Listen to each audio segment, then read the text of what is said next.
week's edition of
One Facts. My name is Sam, and today we're here to talk about another huge conflict that struck the world, the ramifications of which are still felt today. No, not Batman vs Superman. If only this one could have been resolved that easily. Hello, no.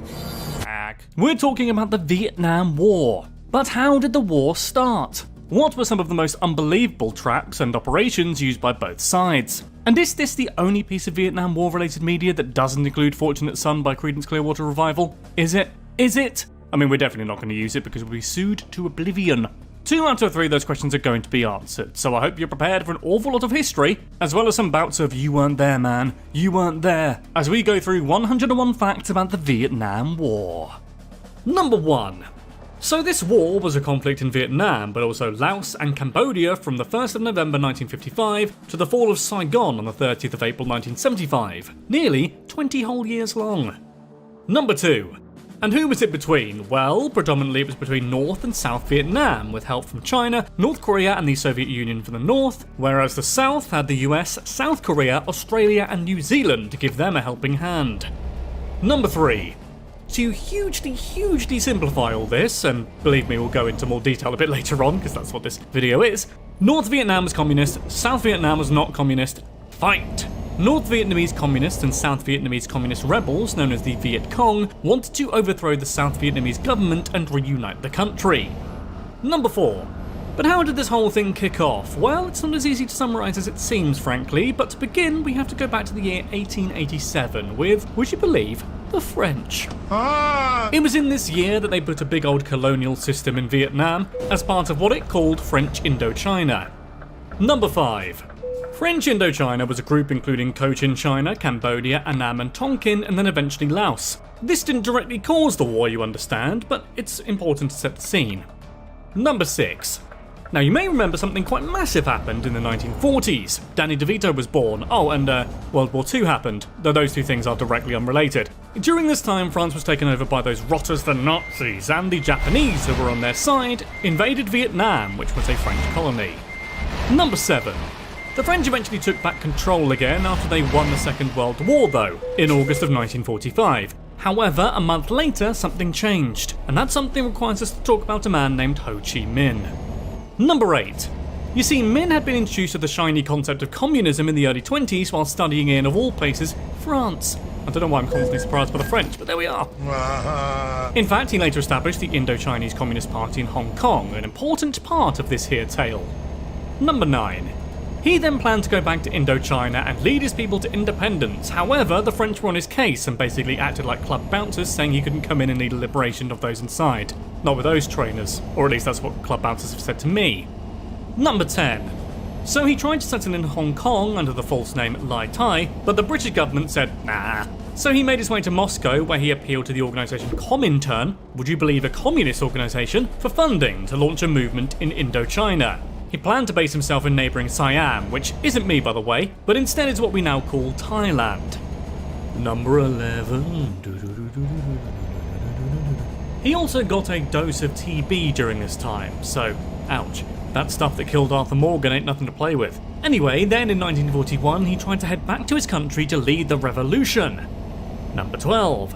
poor timing on his part though, because that's when the Nazis were invading everything, remember? Though he did still manage to get in, so props to him. Number 13. The people called him the bringer of light when he returned, which is a bit silly because we know that the sun is the bringer of light, really. That's just science. He found that Japan had seized control of the north of Vietnam in 1940, so he led a guerrilla movement known as the Viet Minh to fight back for their country. Number 14. Guerrilla warfare, in case you've ever wondered what that means small pockets of non-military soldiers and was heavily used by the Viet Minh. They set up hundreds of booby traps which caused injuries and death to their opponents. Number 15. If you want an example of a vicious booby trap that would make Indiana Jones wet himself, the Viet Cong, who we'll talk about a bit later on, would tie vicious bamboo pit viper snakes to the top of caves or from trees to try and nibble on the enemy at face height. This would not only really hurt, but it would pump horrific venom into their body, killing them very quickly and painfully. Number 16. It's worth noting, by the way, that there's a difference between the Viet Minh and the Viet Cong. The Viet Minh had been fighting against the Japanese and French rule in the north, whereas the Viet Cong were rebels in the south fighting for the north. Number 17. Anyway, in September of 1945, Ho Chi Minh declared the north of Vietnam as independent from the rest. He apparently took inspiration for the wording of said declaration from the Americans' very own Declaration of Independence to try and woo them a little bit. Number 18. This didn't work though. You see, the president at the time in the US addressed Congress with the Truman Doctrine. Nothing to do with the Truman Show, but it was the foreign policy that the US would assist any country that was threatened by communism. Number 19. So this whole shebang caught the attention of the USA and it made them a tad concerned. You see, they later subscribed to a theory that they call domino theory, which has nothing to do with pizza or old games, but has more to do with, you guessed it, communism. It essentially meant that if one country became more communist inclined, the others surrounding it would too, eventually turning the whole world communist. Number 20. It of course didn't help that the Soviet Union and China had supported the Democratic Republic of Vietnam and were supplying them with military aid in their fight for freedom. Number 21. Then, in 1954, this all led to a very important conflict, the Battle of Dien Bien Phu, between the French and the Viet Minh. The Viet Minh had placed cannons in the caves in mountains surrounding the French military camps, and like a Venga Boys song, went boom, boom, boom, boom. Number 22. As the French position in 1954 became more precarious, they reached out to good old friendly America for support. The US then made plans for Operation Vulture. The idea was for 200 to 300 American aircraft to fly in and save the day at Dien Bien Phu. 23. And US planning went even further than that, with the idea that 3 tactical A-bombs would win the day. Calm down, lads, calm down. Number 24. It's not clear how serious these plans were to use nuclear weapons, but military intervention of some kind was definitely an option. There was just one obstacle here though. President Eisenhower wouldn't intervene unilaterally, the British had to come along for the ride too, and they wouldn't, so Operation Vulture was cancelled. Number 25. Anyway, back to the Battle of Dien Bien Phu. The Viet Minh targeted important pressure points of the French, like their airstrips and other strongholds. This meant French morale began to wane a little because they could no longer get support drops as easily, and monsoon weather didn't really help things either.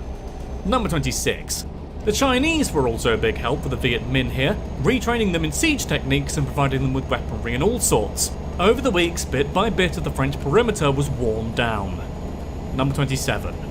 After 14,000 dead, wounded or captured, the French eventually conceded defeat and signed the Geneva Accords in May of 1954. Number 28. With these accords, the countries of the United Nations in Geneva came together to look at how the French could strategically pull out without incident. Don't laugh at that, come on. These accords essentially used the 17th parallel line as the dividing line between the states of North and South Vietnam. Number 29. You therefore had North Vietnam in the, well, north, under the control of Ho Chi Minh, and then the south had Ngo Dinh Diem, a Catholic nationalist the US rather liked. Number 30.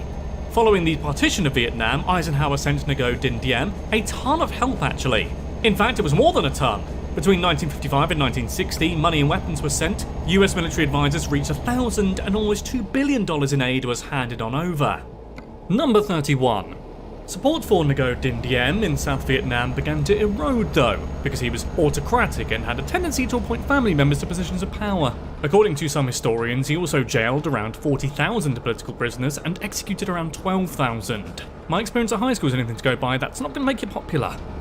Number 32.